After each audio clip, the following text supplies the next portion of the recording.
3 hours after the all-clear signal, Commander Zethkar stood in the main landing bay of Nexari Prime Spaceport, watching the first human shuttle descend through the atmosphere. The craft moved with the same impossible grace he'd observed during the space battle, its hull gleaming silver against the afternoon sky. Unlike any vessel in his experience, it made no sound during approach, no roar of chemical rockets or whine of atmospheric engines. It simply settled onto the landing pad with barely a whisper. The shuttle's design was elegant in its simplicity, all flowing curves and organic lines that suggested its builders understood aesthetics as well as function. As the boarding ramp extended, Zethkar found himself genuinely curious about the species that had just saved his world with such casual efficiency. Captain Sarah Chen emerged first, and Zethkar's initial impression was one of complete ordinariness. She was bipedal and roughly his own height, with pale skin and dark hair that she wore in a practical military style. Her movements were fluid and confident, but nothing about her appearance suggested the kind of devastating military capability he'd just witnessed.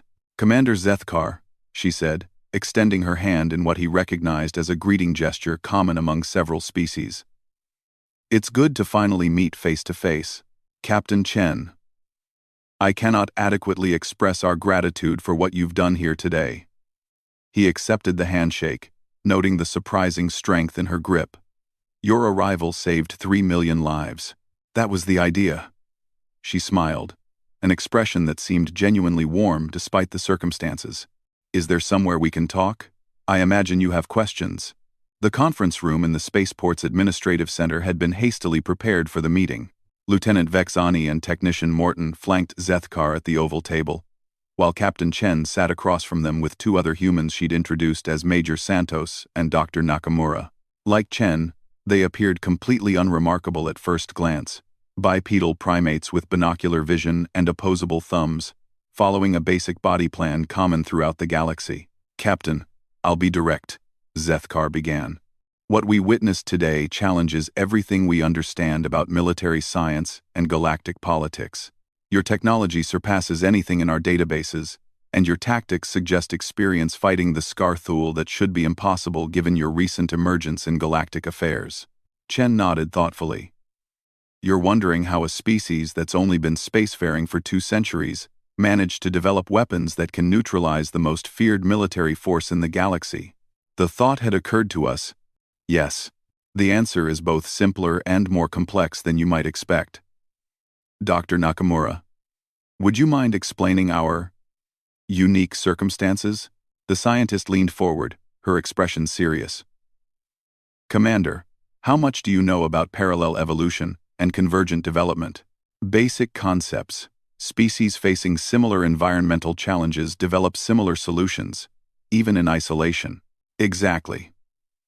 Now, what if I told you that intelligence itself follows certain patterns?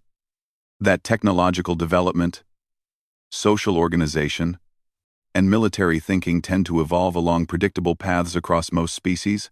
Zethkar glanced at his officers, uncertain where this was leading. "I suppose that would explain certain similarities we see across galactic civilizations." "It would.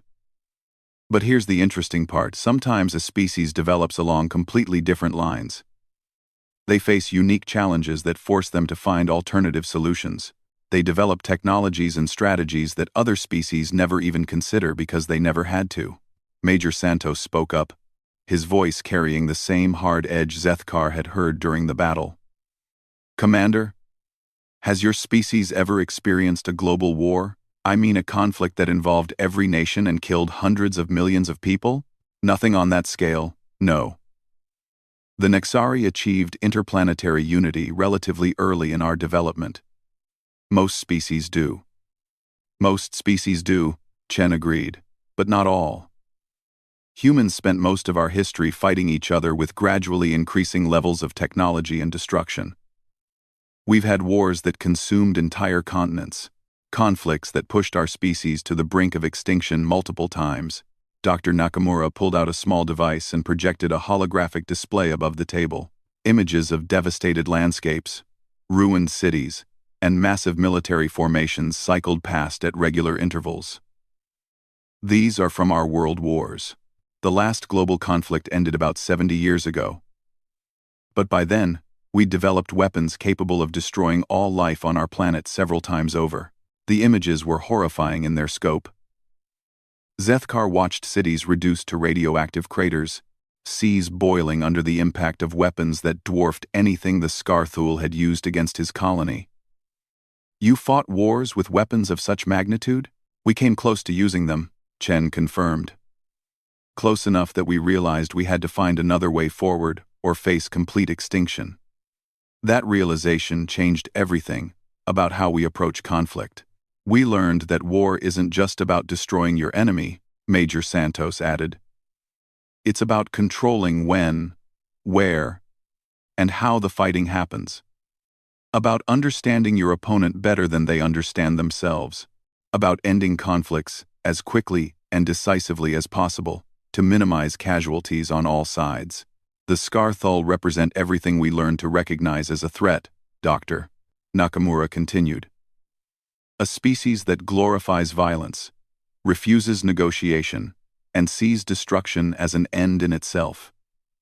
When we encountered them in our galaxy, we knew exactly what had to be done."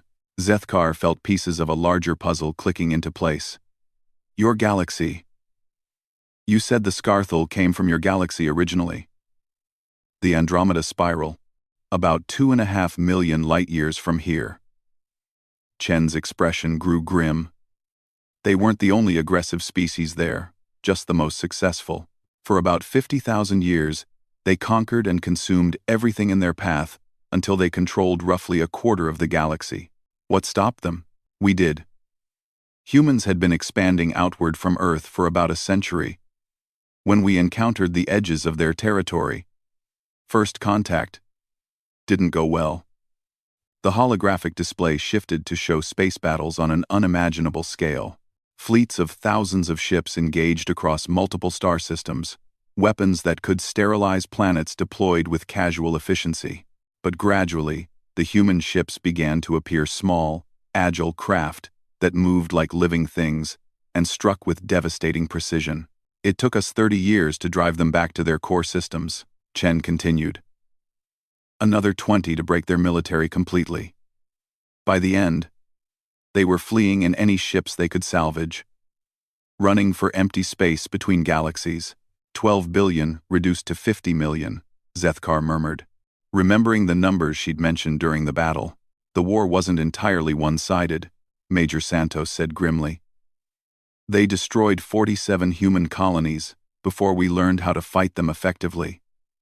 3 billion of our people died before we developed the technologies you saw today. 3 billion. The number was staggering, representing more deaths than most species had experienced in their entire recorded histories. No wonder these humans had developed such devastating military capabilities. They'd been forged in the kind of crucible that few species survived." "But why follow them here?" Vexani asked. "Your galaxy is secure.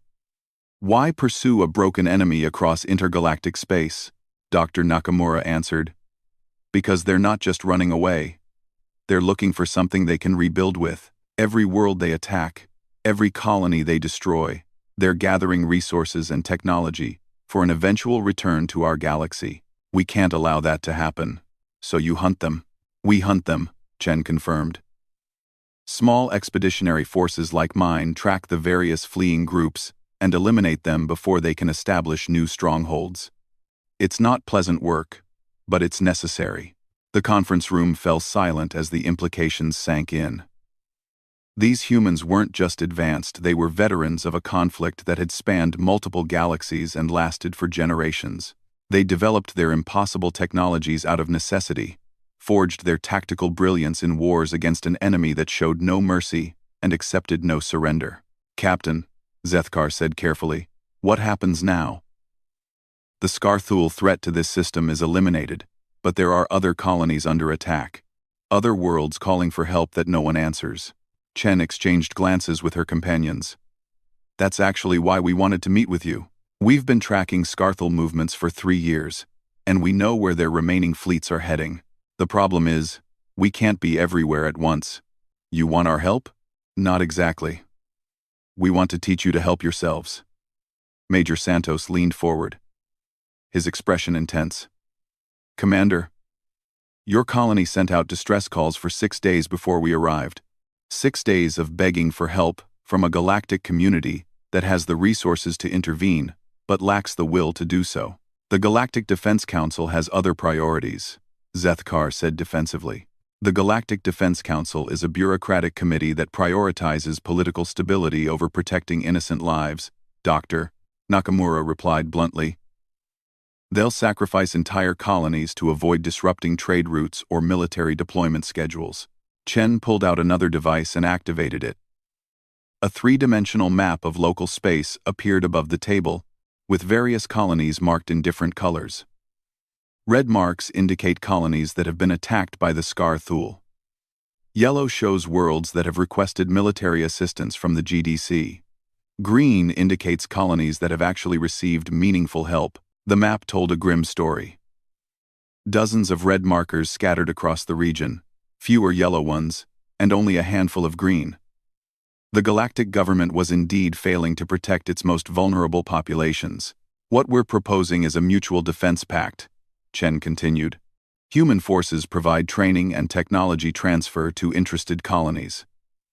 In return, those colonies form rapid response networks that can assist each other when central authorities fail to act. You want to arm the colonies with your technology? Selected technologies, yes.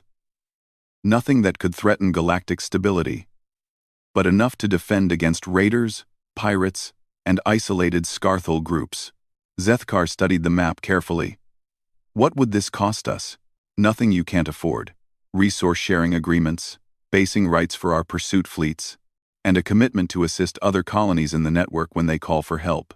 It was an elegant solution. Human technology and expertise, combined with local knowledge and resources, creating a defensive network that could respond to threats far faster than any centralized authority.